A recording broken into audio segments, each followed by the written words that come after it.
વડોદરા સ્થિત science ફેકલ્ટીમાં NSUI દ્વારા પરીક્ષાની તારીખોમાં ફેરફાર કરવાની માંગ સાથે આજે રજૂઆત કરવામાં આવી હતી.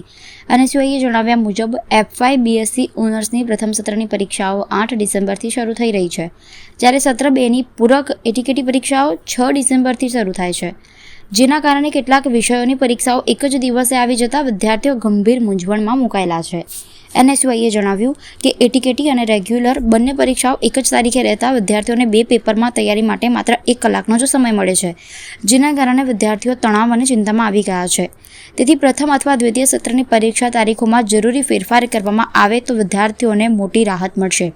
આ સંદર્ભે એનએસયુઆઈના આગેવાનો આવેદનપત્ર આપવા ડીનને મળવા પહોંચ્યા હતા, પરંતુ ડીન ગેરહાજર હોવાથી તેમણે જવાબદાર પ્રોફેસરને આવેદનપત્ર સુપરત કર્યું. એનએસયુઆઈના ઉપપ્રમુખે જણાવ્યું હતું કે એક જ દિવસમાં 2 પરીક્ષાઓ આપવી વિદ્યાર્થીઓ માટે અન્યાયપૂર્ણ છે અને સમયસર તારીખોમાં ફેરફાર કરીને વિદ્યાર્થીઓના હિતમાં નિર્ણય લેવો જોઈએ.